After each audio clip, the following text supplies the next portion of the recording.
Welcome back in, everybody, to a Thursday edition of Birds 365 here on JAKIB Sports. I'm your host, Zander Krause. That's my co-host, Johnny Mac, John McMullen. Give us follows on X at Zander Krause and at JF McMullen.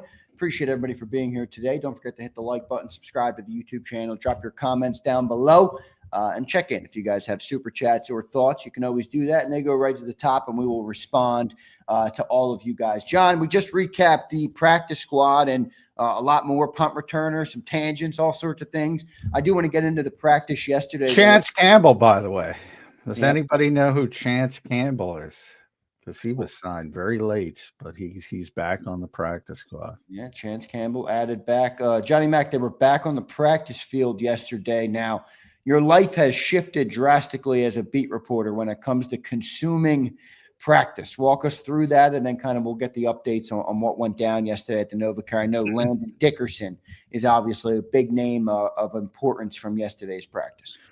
Yeah, we don't get to watch practice, the importance part of practice during the regular season, which is team drill. So we get kicked out after stretching and individual work, which is, not very valuable when it comes to projecting things like playing time or what the Eagles are going to do. And obviously they're preparing for teams now. That's why they're actually game planning and preparing for a specific team. However, of all of the positions, the one you can get the best feel for is offensive line because of the way Jeff Stoutland runs his practices. And that's basically starts out with combo blocking drills. And you'll see, Tyler Steen working with Lane Johnson. You'll see Cam Jurgens working with Tyler Steen. Then you'll see Cam working with the left guard who was Landon Dickerson, and Jordan Mailata working with Landon Dickerson. So he is ramping up to play in week one. Now, again, to the point of, he just had meniscus surgery. It's not to say he won't show up today and have swelling and have a setback. Right. You got to get through it, but we're in that week window now, though, John. We're kind of right there. It's like when the season rolls around, you normally have a week between games. Well, here we go. We're a week out, man. So it's going to be interesting to see how Landon. Yeah, the plan is obviously for him to play. That's clear. What's your gut right now on Landon? My gut is he's playing. Yeah, okay. My gut is he's playing. I was thinking maybe keep him out, John, if there's any concern, because why risk it in week one? I don't know if there's a risk of re-aggravating the injury. I think with that particular injury, it's, if you had any concern, you'd do the full repair and he'd be out for a long time. So by doing the trim, that was an indication that both the team and the player want to be back as quickly as possible. And barring a setback in practice, he's going to be out there. He's going to be the starting left guard. So all the Brett Toth, is it going to be Brett Toth? Is it going to be Darian Kennard? Is it going to be Drew Kendall? Is it going to be Tyler Steen moving over, which was never going to happen because it was always going to be short term. Yeah, nothing to worry about. Similar to waivers. You leave it up to Landon, he's going to play. Sometimes you got to save him from himself, though. No doubt. Johnny Mac, who spoke yesterday? I know you mentioned Sam Howell spoke. I didn't have a chance to consume it all. It was a busy day yesterday. But who Fred Johnson spoke. Darius Cooper, the undrafted guy making the roster, he spoke. Sam, who am I missing? I got to look. Gabe Hall. Gabe Hall spoke. So, it was basically new guys and guys that maybe the public see as a surprise to make the roster. Which anytime an undrafted guy makes the roster, it's always a little bit of a surprise, but it became pretty clear late, at least after the Jets game, at least, that Anias wasn't going to make the team. So he was there. And then I think a lot of it was Gabe versus Byron Young, which is ironic since they're like best friends on the team. But it ended up they kept them both and they went really deep. To me, the most interesting part about that is who's the fourth guy in the rotation. And I think it's going to be either Byron Young or Gabe Hall over Ty Robinson. But you can't leave Ty out of the equation completely because they might get him on the field. Doesn't feel like Ty's ready. I mean, just No, from I don't think he is. Just from what I've heard. But you're probably getting that from me, which is right. I don't think he's ready. But that he's a relatively high draft pick, 4th round. And sometimes that weighs, pedigree matters. And the other guys, Gabe's undrafted. Byron was a high level pick, but in Las Vegas, not here. He was the 3rd round pick. I just get the feeling Vic likes Byron Young and Gabe Hall better right away. But that's going to be interesting to see how that 4th guy is in the rotation. Going to be interesting to see. You did mention you've been talking about that for a little bit. That Vic's been kind of gassing up Byron Young a little bit more so than normal. So I think that position group is pretty good. But John, with 7 days out from the year, it's going to be interesting. I can't wait to see how everything unfolds. A week from today, the banner will drop. And they'll kick off versus the Dallas Cowboys. What a cesspool the Dallas Cowboys are right now. We have Mark Holmes on, John. I don't know if you know who Mark Holmes is. He's got a huge YouTube channel, covers the Dallas Cowboys. But he comes on and battles against Philly 500, one of the biggest Eagles YouTubers. They're just hanging their head at Dallas. They don't even have any fight back. They don't even have any fight left in them, John. They know that their organization is a cesspool. Yeah, it really is. It's really difficult when you have an owner that involved and he's just an abject disaster. It's everything. It's one thing even if you're Daniel Snyder is obviously he's the poster child of probably the worst owner in NFL history. So it's difficult, but he really wasn't that involved. He did get involved with draft picks, I was told. But he wasn't involved. Like Jerry's got his fingerprints on every single piece of that team from a football standpoint. Yeah. From a business standpoint, it's great. But from a football standpoint, it is a disaster. Now, I often bring up Will McClay because I have a ton of respect for that guy. And he's one of the best personnel people, I would say. In the NFL, and he has been for a number of years. And he sort of runs. If you went back to when Joe Douglas was here the first time, he was that's his role. He's like in charge of personnel. And he's good when it comes to evaluating talent. That's why you see the Cowboys getting good players because of Will, in my estimation. But I mean, Jerry's just it's too tough to overcome, man. It's just too tough to overcome. You see what's going on with his best player because he wants headlines, and everybody's in the assumption of, well, he's eventually going to sign him and make him the highest paid defensive player in the history of football, which he will if Micah lets him.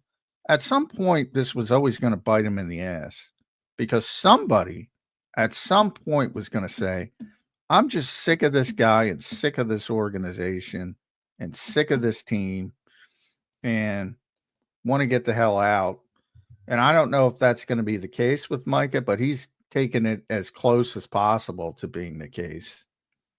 And he just seems to not want any part of the nonsense anymore. And, he's talking about negotiating with Pipe, which you're not even allowed to do if they have agents. If they want to represent themselves, they can do that. They have that right. But if you have an agent, you're not even allowed to negotiate with players. And he's on podcasts and saying, I worked out a deal with Micah. And then the guy's I hate that. From a football perspective, the guy's a disaster. Yeah. Obviously, he's a very smart person. You don't get to the life and business that he has without being savvy from that perspective. But he's so hyper-focused on keeping the Dallas Cowboys marketing machine, America's team, number one, Netflix TV shows, things like that. And the Eagles are concerned about winning. That's the difference. And that's a huge advantage for the Philadelphia Eagles. No doubt about it, especially from a football perspective. But at the end of the day, John, we are talking about 32 billionaires that have a business asset. And I can't really fault Jerry for only caring about the valuation. That's not uncommon in business practice, especially at that level. But certainly is good for the football product he's putting on the field, because that doesn't matter. I think he was quiet, started making good moves, and then he's like, well, not good moves, but started assembling his team and is like, we got to stir this thing up again. Yeah, I mean, there's some positives on the football side. I don't know what Brian Schottenheimer's going to be. You have to wait and see. I thought that was a strange hire, but you have to wait and see. I do think Matt Eberflus will be good for their defense, at least from the standpoint of getting them to a competency level. But if they don't have Micah, I don't even know how they get there. And it's looking, I don't know. And he hasn't done anything. So I don't think he's going to be himself week one. So I think that's even if he does play. So I think that's an advantage for the Eagles. Yeah, I mean, I just don't think they're going to have a good year. No, they're not. You don't think the Giants get the third, do they? Well, I think no, because I think the Giants are such a mess offensively. But I do think the Giants are going to have an opportunity to win some close games because of their defense. If their defensive front is as good as it looks on paper, I think they're going to surprise some people by being a pain in the ass, but lose most of those games where they're being a pain in the ass, because at some point you got to be able to score points. And I don't think Russell Wilson has much left. Yeah, I mean, you saw Pittsburgh was off to a pretty good start, and then they had the back and forth injuries, and then they just in the end when they needed it, they just couldn't score consistently. I think the Giants, and then Dart is probably maybe turns into Bo Nix and does something like that, but that's what they got to hang their hat on. Bo Nix, Jackson Dart showing up and playing like Bo Nix, right? And then they could be then I think they could push the Cowboys for third place, but it's not like I think they could push the Eagles or the Commanders. Good stuff there, Johnny Mac. John, we're going to get to Caden Steele coming up in a little bit, a week out from the game. I think we're ready for this. We've been talking about it all summer, John, preparing everything. Went through training camp, went through the preseason, and here we are now on the brink of getting there to week one for the Philadelphia Eagles. I'm curious. You think Michael Parsons plays? I don't know. I got to check with my buddy John Machota. I haven't been paying attention, but yeah, we should try and get John on next week. He's pretty good. Yeah, he is. So I haven't checked into it, but I'll try to check into it. But even if he does, I'm like, is he going to be ready to be himself? I find that hard to believe. Now he's getting, because they're doing, he's holding in, as they call it now, what Terry McLaurin was doing in Washington. Trey Hendrickson was doing in Cincinnati, the hold in where you show up, but you don't practice. And now there's this back and forth with a back tightness. If you want to say there's something wrong, because everybody's got back tightness at some point. My back's feeling. So, the Cowboys are going to evidently say that he's ready to go and start pushing things from that perspective. And I guess he's trying to get a second opinion on back tight. It's ugly. It's ugly. It is. It's real ugly over there. No doubt about it.